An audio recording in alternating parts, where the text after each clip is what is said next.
Okay, so I will tell you now exactly why Fox News is doing what they're doing. Drew Holden is a journalist, and he posted a long list of media outlets, fellow journalists, and members of the Democratic Party who are threatening retribution against Republicans supporting Donald Trump and his allegations of voter fraud. So Drew posted this on Twitter. This story you can now find at theblaze.com. The lengthy list is pretty amazing. Remember, they're calling for a Truth and Reconciliation Project. Do you know what the Truth and Reconciliation Project was? That happens at, places like South Africa, where they've been slaughtering people. Rwanda, where they've just been killing each other.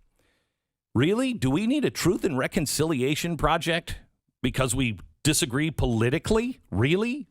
Here's what Holden tweeted on Saturday. With Biden having a declared winner for now by major media outlets, I figured it'd be a good time to share some of the people who've threatened retribution against Trump supporters. The list is longer than I anticipated that it would be. On the list, Secretary of Labor Robert Reich, who wrote, "When this nightmare is over, we need a Truth and Reconciliation Commission. It would erase Trump's lies, comfort those who have been harmed by his hatefulness, and name every official, politician, executive, and media mogul whose greed and cowardice enabled this catastrophe." Chris Hayes from MSNBC, the most humane and reasonable way to deal with these people if we survive this is some sort of Truth and Reconciliation Commission. The Nation magazine published a commentary on the subject saying, "We're going to need a Truth and Reconciliation Commission to recover from Trump." The Philadelphia Inquirer published a similar piece titled, "What Brings U.S. Together in 21? A Truth Commission or something else?" AOC said, "I hope somebody is archiving these Trump sycophants for when they try to downplay or deny their complicity in the future. I foresee a decent probability of many deleted tweets, writings, photos in the future." Now, here's what's great. They have not only just said these things, but there's a new website out where they're collecting names.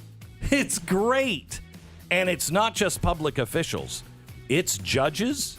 It's, of course, the media personalities, but also anyone who's donated or voted for Donald Trump. We've all heard of Davos and the World Economic Forum. That's that gabfest that takes place every January in the beautiful Swiss town of Davos. And you see, the next World Economic Forum isn't just some lovey jet-setters climate gabfest. It's an anti-democratic enterprise designed to destroy your job, steal your prosperity, and rob your kids of a future. We recognize that the world is changing at an incredible pace. What the World Economic Forum does is bring together leaders from all different backgrounds, from all different walks of life. And that provides a unique space for new ideas and new solutions to flourish. In a complex, interconnected, fast-moving world cannot be met by one stakeholder group alone. It needs collaborative efforts. Magic moment. Now is the historical moment, the time, not only to fight severe virus, but to shape the system. We have a unique but rapidly shrinking window of opportunity to learn lessons and reset ourselves on a more sustainable path. The Great Reset is a welcome recognition that this human tragedy must be a wake-up call. It is imperative that we reimagine, rebuild, redesign, reinvigorate, and rebalance our world. That has been the great globalist dream ever since. No borders, no nationalities, just a brotherhood of mankind with no possessions, no religion, no property rights, and just one big happy family slurping together on a Coke. The Prince of Wales, the International Monetary Fund, the United Nations, all determined to redesign and reimagine the entire world, what it means to be human, how money works, how political will can be enforced. The so-called Great Reset, which is deliberately designed to strip away your liberties and your rights using the tools of oppression and the opportunity provided by the COVID.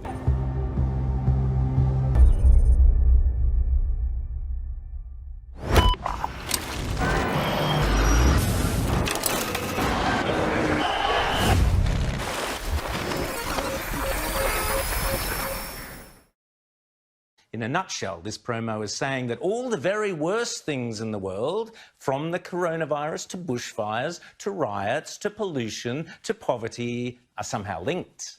Then it is claiming that they can magically disappear, literally at the push of a button. And just like that, everything in the world is made right and pure again. The Great Reset. A global plan called the Great Reset is underway. Its architect is a global elite that wants to subdue all humanity, imposing coercive measures with which to drastically limit individual freedoms and those of entire populations. This is John Henry Weston for LifeSite News, bringing you breaking news from Archbishop Vigano. He has sent a new open letter to President Trump.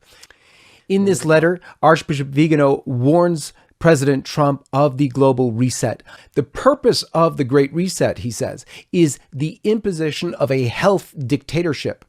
He adds that the renunciation of private property and adherence to a program of vaccination against COVID-19 and COVID-21 promoted by Bill Gates with the collaboration of the main pharmaceutical groups. He says that beyond the enormous economic interests that motivate the promoters of the Great Reset, the imposition of vaccination will be accompanied by the requirement of a health passport and a digital ID, with the consequent contact tracing of the population of the entire world. He adds that those who do not accept these measures will be confined in detention camps or placed under house arrest, and all their assets will be confiscated. Of course, this sounds too incredible to believe. However, he admits that. He says, Mr. President, I imagine that you are already aware that in some countries, the Great Reset will be activated between the end of this year and the first trimester of 2021. Common Pass is a platform that lets people safely and securely collect their health information, whether it is a negative COVID test result or eventually a record of a COVID vaccination, manage that information, control it themselves, and then be able to let that information be used to demonstrate that they have had a negative test or they have been vaccinated so they can get on an airplane or travel to another country. But a digital certificate to show who has recovered or been tested recently, or when we have a vaccine, who has of people who've received it. That's his answer on Reddit, Ask Me Anything. They had a little forum. I'd be a little concerned about that, and the tracking of people and so forth, generally, especially going forward over a long period of time. Actually, he downloaded a barcode on his phone that let him hit the road. Anyone traveling more than 100 yards from home in Moscow needs one. Police run spot checks on the streets.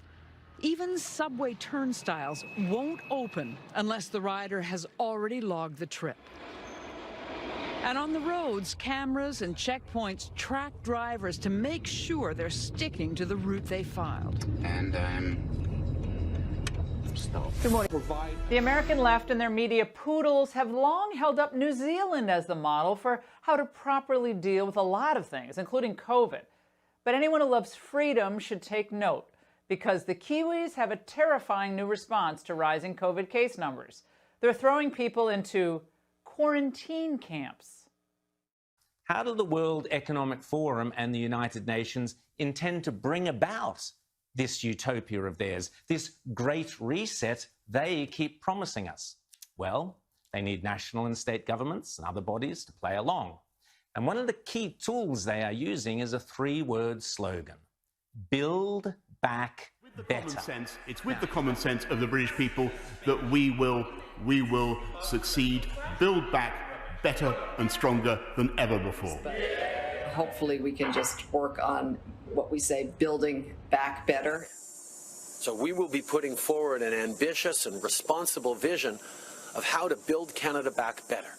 And over the next 3 years, there is much work to do. We will build back better from the COVID crisis. That's why I've laid out a comprehensive agenda, not just to rebuild our communities, but to build them back, make bold investments in them so we can build back better than before the crisis. Reset. Anyone who doesn't realize that the Great Reset is the biggest threat to our way of life right now hasn't been paying attention. They take it deadly seriously, the people from the World Economic Forum, and so unfortunately do our political leaders. When you hear the phrase "build back better," and I've heard our Prime Minister use it, I've heard Joe Biden use it. This is the code phrase for the great reset of our lives. This pandemic has provided an opportunity for a reset. This is our chance to accelerate our pre-pandemic efforts to reimagine economic systems that actually address global challenges like extreme poverty, inequality, and climate change. Building back better means getting support to the most vulnerable while maintaining our momentum on reaching the 2030 Agenda for Sustainable Development and the SDGs.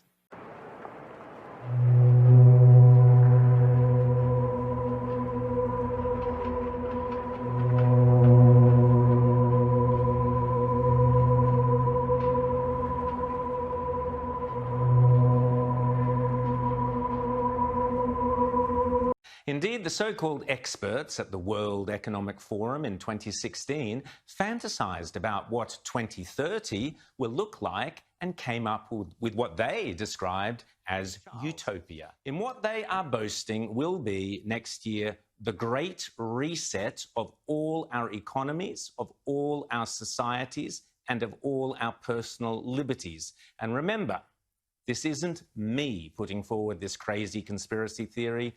This is them. And I quote, "Welcome to 2030. I own nothing. I have no privacy. And life has never been better," the World Economic Forum's experts predicted. Their belief is that the old world, the world that you and I suspect most of your viewers really quite liked, is broken. It needs to be changed, whether we like it or not. They're claiming there that we like it. I'm not sure that we do, actually. They're talking about things like they don't want us to own property anymore. We're not going to own anything. It will be provided for us. Well, who does own the property? Who's renting it out to us? Some sort of shadowy elite. This is a takeover. Right. So this great reset they've been talking about for more than a decade, the COVID crisis is forcing their hand. And so now we can expect this to really happen, a new Bretton Woods, a new recalibration of the world's currency grid. You hit delete on all their bad debts, the quadrillions and hexatillions of bad debt out there, that gets disappeared. And a new Bretton Woods comes in. The Great Reset, the World Economic Forum, combined with UN Agenda 2030, as it's now called, is a complete transformation of our societies around the world on lines I would call communist or fascist. I mean, frankly, what's the difference? This is terrifying. And they're seeing this as perhaps like one of these CBDCs, a central bank digital currency issued perhaps by the IMF or the World Bank, a global SDR. Maybe these are some of the ideas, but I think this is what they're seeing. They're hoping, in the global institutions are hoping that this is just a moment for a great reset. I spoke a couple of weeks ago here about the disturbing trend among many of the world's left-wing elites to increasingly conflate COVID-19 with climate change, with many going so far as to suggest that all the measures applied to the coronavirus, the lockdowns, the destruction of businesses, the suppression of dissent, curfews, strong-arm police tactics, should become the new normal for dealing with climate change. Currently seeing in Victoria just what it looks like when all the levers at our disposal are being used to enforce the COVID-19 restrictions, which include curfews, lockdowns, enforced mask wearing, shutting down of businesses, making you stay within 5 kilometres of your own home, not visiting the dying relos. To replicate the global response to COVID and repurpose it for climate change, to enforce zero net emissions. My friends, do you truly believe that all these draconian rules and regulations that are being put in place right now has anything to do with COVID? This is them conditioning our minds to accept the mark of the beast when they are getting ready to enforce it, which is sooner than many think. Listen to the true agenda they are going around the bushes to force down our throat. We're facing a long and tough battle against the virus. That's why we're announcing today that businesses will now be closed on Sundays. It will be an opportunity for our workers to get some rest.